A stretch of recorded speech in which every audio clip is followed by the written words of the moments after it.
Daily Bible school. ராஜாவே செய்த நன்மைகள் எண்ணி முடியாதையா. ராஜாவே செய்த நன்மைகள்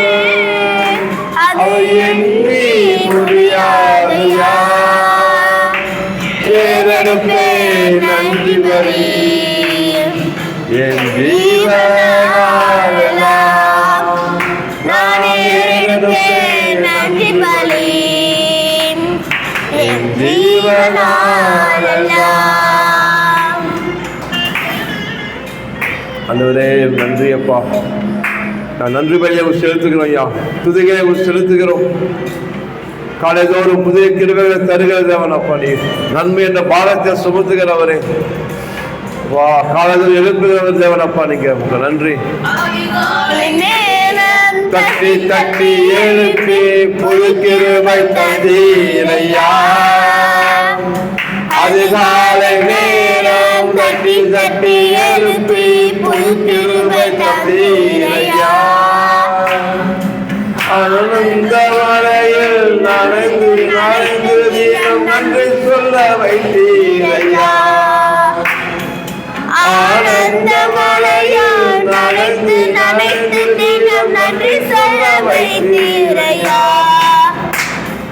நன்றி ராஜா இயேசு ராஜா. நன்றி ராஜா இயேசு ராஜா. நன்றி ராஜா இயேசு ராஜா. நன்றி ராஜா இயேசு ராஜா. ராஜாவே செய்த நன்மைகள் எண்ணி முடியாதையா. ஏறெடுப்பே நன்றி பலி என் ஜீவனாலெல்லாம்.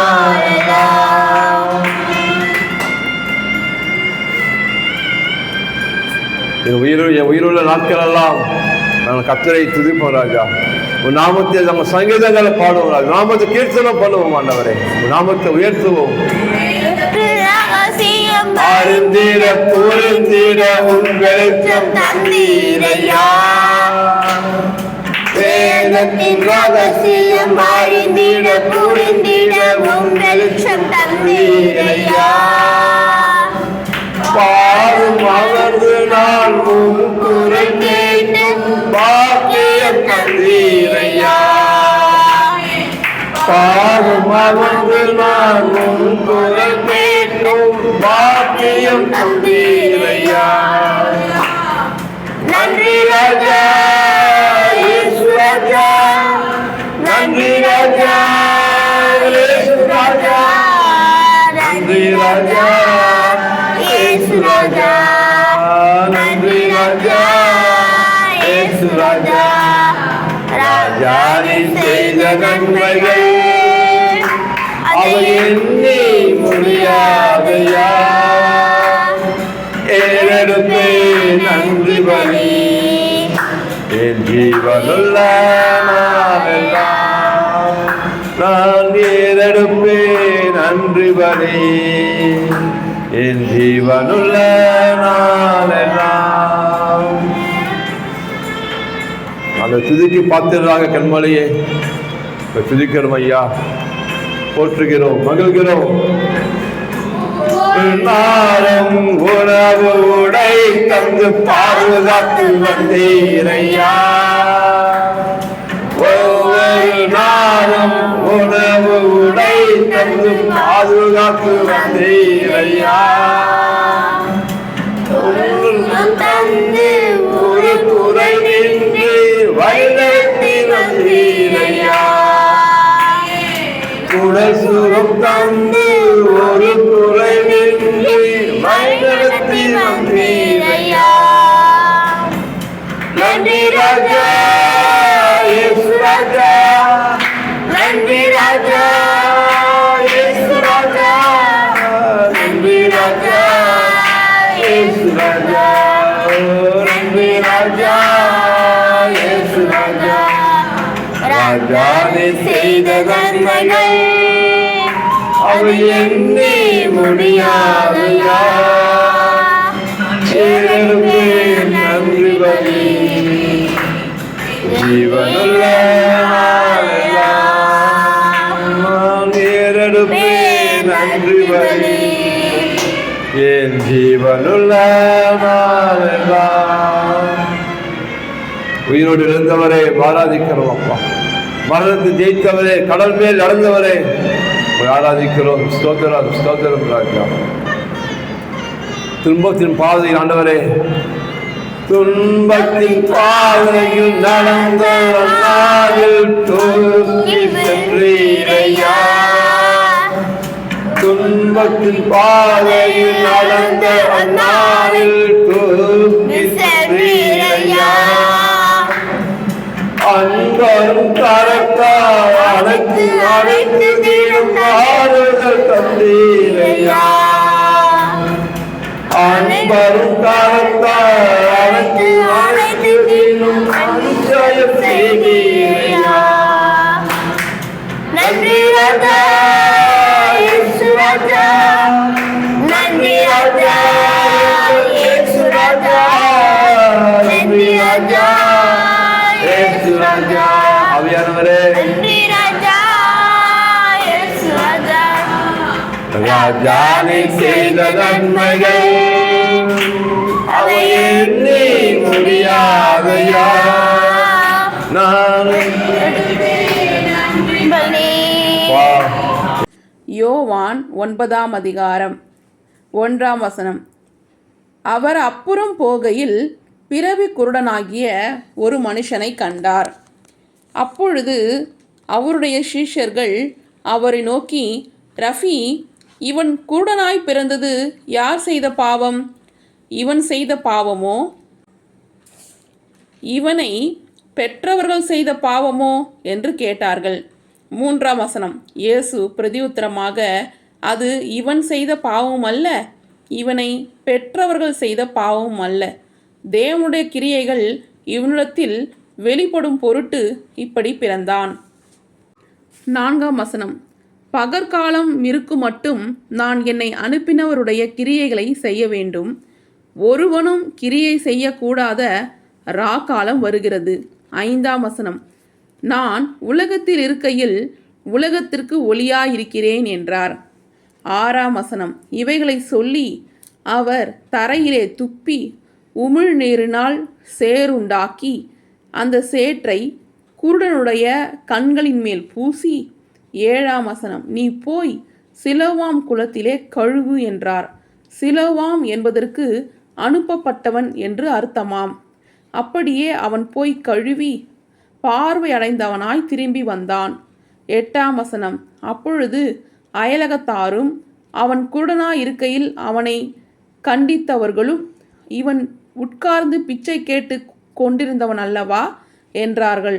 9ஆம் வசனம். சிலர் அவன்தான் என்றார்கள். வேறு சிலர் அவனுடைய சாயலாய் இருக்கிறான் என்றார்கள். அவனோ நான் தான் அவன் என்றான். 10ஆம் வசனம். அப்பொழுது அவர்கள் அவனை நோக்கி, உன் கண்கள் எப்படி திறக்கப்பட்டது என்றார்கள். 11ஆம் வசனம். அவன் பிரதியுத்தரமாக, இயேசு எனப்பட்ட ஒருவர் சேறு உண்டாக்கி என் கண்களின் மேல் பூசி, நீ போய் சிலோவாம் குளத்திலே கழுவு என்றார். அப்படியே நான் போய் கழுவி பார்வையடைந்தேன் என்றான். 12ஆம் வசனம். அப்பொழுது அவர்கள், அவர் எங்கே என்றார்கள். அவன், எனக்கு தெரியாது என்றான். 13ஆம் வசனம். குருடனாயிருந்த அவனை பரிசேயரிடத்துக்கு கொண்டு போனார்கள். 14ஆம் வசனம்.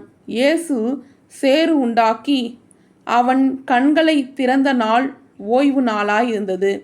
15ஆம் வசனம். ஆகையால் பரிசேயரும் அவனை நோக்கி, நீ எப்படி பார்வையடைந்தாய் என்று மறுபடியும் கேட்டார்கள்.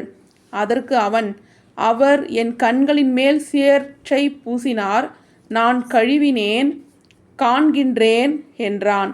16ஆம் வசனம். அப்பொழுது பரிசேயரில் சிலர், அந்த மனுஷன் ஓய்வு நாளை கை கொள்ளாததினால் அவன் தேவனிடத்திலிருந்து வந்தவன் அல்ல என்றார்கள். வேறு சிலர், பாவியாயிருக்கிற மனுஷன் இப்படிப்பட்ட அற்புதங்களை எப்படி செய்வான் என்றார்கள். இவ்விதமாய் அவர்களுக்குள்ளே பிரிவுனை உண்டாயிற்று. 17ஆம் வசனம். மறுபடியும் அவர்கள் குருடனை நோக்கி, உன் கண்களை திறந்தானே, அவனை குறித்து நீ என்ன சொல்லுகிறாய் என்றார்கள். அதற்கு அவன், அவர் தீர்க்கதரிசி என்றான். 18ஆம் வசனம்.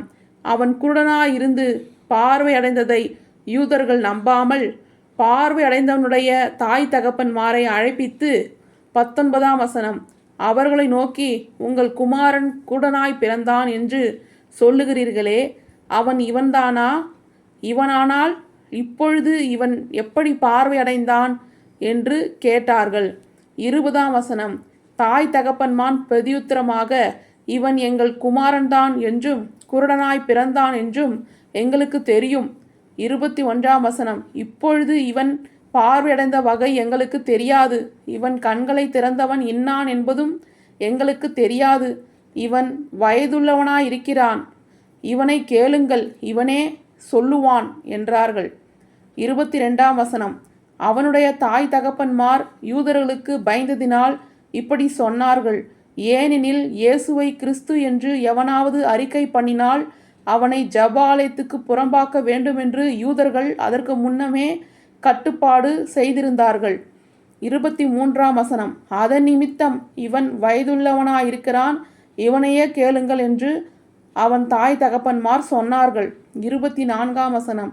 ஆதலால் அவர்கள் குருடனாயிருந்த மனுஷனை 2 தரம் அழைத்து, நீ தேவனை மகிமைப்படுத்து, இந்த மனுஷன் பாவி என்று நாங்கள் அறிந்திருக்கிறோம் என்றார்கள். 25ஆம் வசனம். அவன் பிரதியுத்தரமாக, அவர் பாவி என்று எனக்கு தெரியாது. நான் குருடனாயிருந்தேன், இப்பொழுது காண்கின்றேன். இது ஒன்றுதான் எனக்கு தெரியும் என்றான். 26ஆம் வசனம். அவர்கள் மறுபடியும் அவனை நோக்கி, உனக்கு என்ன செய்தேன்? உன் கண்களை எப்படி திறந்தான் என்றார்கள். 27ஆம் வசனம். அவன் பிரதியுத்தரமாக, முன்னமே உங்களுக்கு சொன்னேன், நீங்கள் கேளாமற் போனீர்கள். மறுபடியும் கேட்க வேண்டியது என்ன? அவருக்கு சீஷராக உங்களுக்கு மனதுண்டோ என்றான். 28ஆம் வசனம். அப்பொழுது அவர்கள் அவனை வைது, நீ அவனுடைய சீஷன், நாங்கள் மோசேனுடைய சீஷர். 29ஆம் வசனம். மோசேயுடனே தேவன் பேசினார் என்று அறிவோம், இவன் எங்கிருந்து வந்தான் என்று அறியோம் என்றார்கள்.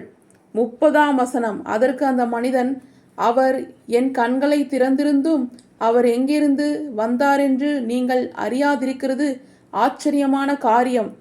31ஆம் வசனம். பாவிகளுக்கு தேவன் செவி கொடுக்கிறதில்லை என்று அறிந்திருக்கிறோம். ஒருவன் தேவ பக்தி உள்ளவனாயிருந்து அவருக்கு சித்தமானதை செய்தால் அவனுக்கு செவி கொடுப்பார். 32ஆம் வசனம். பிறவி குருடனுடைய கண்களை ஒருவன் திறந்தான் என்று உலகம் உண்டானது முதல் கேள்விப்பட்டது இல்லையே. 33ஆம் வசனம். அவர் தேவனிடத்திலிருந்து வராதிருந்தால் ஒன்றும் செய்ய மாட்டாரே என்றான். 34ஆம் வசனம். அவர்கள் அவனுக்கு பிரதியுத்தரமாக, முழுவதும் பாவத்தில் பிறந்த நீ எங்களுக்கு போதிக்கிறாயோ என்று சொல்லி அவனை புறம்பே தள்ளிவிட்டார்கள். 35ஆம் வசனம். அவனை அவர்கள் புறம்பே தள்ளிவிட்டதை இயேசு கேள்விப்பட்டு அவனை கண்டபோது, நீ தேவனுடைய குமாரனிடத்தில் விசுவாசமா இருக்கிறாயா என்றார். 36ஆம் வசனம். அதற்கு அவன், ஆண்டவரே, அவரிடத்தில் நான் விசுவாசமா இருக்கும்படிக்கு அவர் யார் என்றான். 37ஆம் வசனம். இயேசு அவனை நோக்கி, நீ அவரை கண்டிருக்கிறாய், உன்னுடனே பேசுகிறவர் அவர்தான் என்றார். 38ஆம் வசனம். உடனே அவன், ஆண்டவரே, விசுவாசிக்கிறேன் என்று சொல்லி அவரை பணிந்து கொண்டான். 39ஆம் வசனம். அப்பொழுது இயேசு காணாதவர்கள் காணும்படியாகவும் காண்கிறவர்கள் குருடராகும்படியாகவும் நியாய தீர்ப்புக்கு நான் இந்த உலகத்தில் வந்தேன் என்றார். 40ஆம் வசனம். அவருடனே கூட இருந்த பரிசேயரில் சிலர் இவைகளை கேட்டபொழுது, நாங்களும் குருடரோ என்றார்கள். 41ஆம் வசனம். இயேசு அவர்களை நோக்கி, நீங்கள் குருடராயிருந்தால் உங்களுக்கு பாவம் இராது. நீங்கள் காண்கிறோம் என்று சொல்லுகிறபடியினால் உங்கள் பாவம் நிலை இருக்கிறது என்றார். ஹல்லேலூயா. சில்ட்ரன்ஸ், யோவான் 9ஆம் அதிகாரம் முழுவதும் படிச்சதை கேட்டீங்க இல்லையா?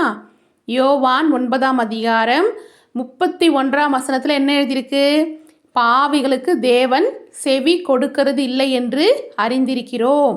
ஒருவன் தேவ பக்தி உள்ளவனாயிருந்து அவருக்கு சித்தமானதை செய்தால் அவனுக்கு செவி கொடுப்பார்.